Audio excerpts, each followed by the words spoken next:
Assalamualaikum warahmatullahi wabarakatuh. Salam sejahtera bagi kita semua. Shalom. Om Swastiastu, Namo Buddhaya, salam kebajikan, rahayu, rahayu, rahayu. Kami dari Universitas Slamet Riyadi Surakarta, Fakultas Ekonomi dan Bisnis, Prodi Manajemen. Di sini kami akan menyelesaikan tugas mata kuliah Manajemen Lembaga Keuangan dan Perbankan yang diberikan oleh Bapak Sutarno selaku dosen pengampu dengan kasus pengelolaan kinerja dan profitabilitas bank. Di sini kami dari kelompok 12 yang beranggotakan Alfredo Bagas Prasetya dari MTN 23 2068 dan saya Zahra Maulani Salsabila Arsikatri dengan NPM 232 2082. Saya Dinda Cahaya dengan NPM 232 2094.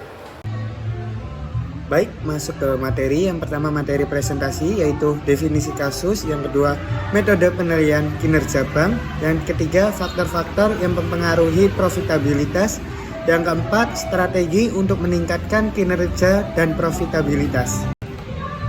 Selanjutnya, definisi kasus. Bank BNI menghadapi tantangan besar dalam menjaga stabilitas dan kinerja keuangan selama periode 2017-2021. Terutama saat terjadi krisis ekonomi akibat pandemi COVID-19 pada tahun 2020. Dalam kondisi tersebut, profitabilitas BNI menurun tajam karena berkurangnya laba bersih, kurangnya efisiensinya pengelolaan aset dan modal, serta tekanan terhadap pendapatan bank. Metode penilaian kinerja bank dalam konteks stabilitas kinerja keuangan, metode ROA menjadi indikator yang paling dapat diandalkan bagi Bank BNI. Return on Asset atau ROA Bank BNI menunjukkan tingkat stabilitas yang lebih tinggi dibandingkan dengan Return on Quality atau ROE, dan Net Profit Margin-nya atau NPM selama periode 2017-2021 meskipun sempat mengalami penurunan sebesar 1,9% pada tahun 2020, ROA berhasil pulih dengan meningkatkan 0,9% pada tahun 2021.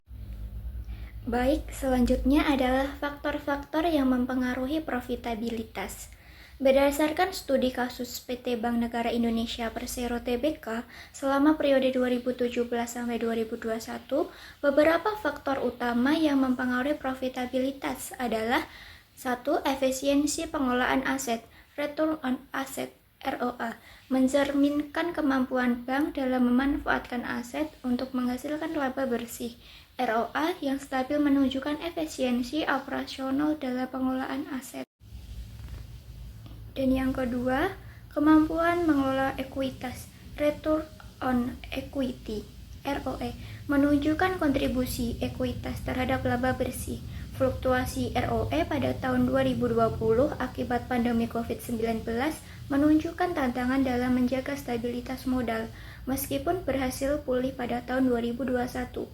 Yang ketiga, efisiensi operasional, Net Profit Margin atau yang disingkat NPM. Pengukuran efisiensi operasional perusahaan dalam menghasilkan keuntungan dan pendapatan. Tren peningkatan NPM pada tahun 2021 mencerminkan perbaikan efisiensi meski menghadapi kondisi ekonomi global yang terganggu. Baik, selanjutnya saya akan menjelaskan mengenai strategi untuk meningkatkan kinerja dan profitabilitas. Strategi yang dapat diterapkan untuk meningkatkan kinerja dan profitabilitas berdasarkan temuan studi adalah yang pertama, yaitu peningkatan efisiensi operasional, yang dimana mengurangi biaya operasional melalui digitalisasi layanan dan otomatisasi proses bisnis, sehingga meningkatkan margin keuntungan. Yang kedua, yaitu diversifikasi pendapatan, mengembangkan produk dan layanan baru yang dapat meningkatkan pendapatan non-bunga seperti investasi teknologi finansial atau layanan berbasis digital. Yang ketiga, yaitu penguatan struktur modal, menjaga rasio solvabilitas yang sehat dengan mengelola utang dan ekuitas secara optimal untuk mendukung pertumbuhan jangka panjang. Strategi-strategi ini dapat membantu perusahaan mempertahankan profitabilitas sekaligus meningkatkan daya saing di tengah tantangan ekonomi global. Kesimpulan untuk materi kita pada hari ini yaitu studi kasus terhadap PT Bank Negara Indonesia Persero Tbk selama periode 2017 hingga 2021 menunjukkan bahwa krisis ekonomi global, khususnya akibat pandemi COVID-19, memberikan tekanan signifikan terhadap profitabilitas bank.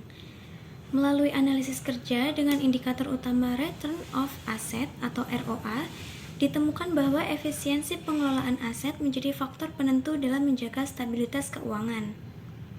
Di samping itu, kemampuan dalam mengelola ekuitas dan meningkatkan efisiensi operasional juga turut mempengaruhi profitabilitas. Oleh karena itu, untuk memperkuat kinerja dan daya saing, bank perlu menerapkan strategi peningkatan efisiensi, diversifikasi sumber pendapatan, serta penguatan struktur modal secara berkelanjutan. Terima kasih, kami dari kelompok 12 pamit undur diri. Wassalamualaikum warahmatullahi wabarakatuh.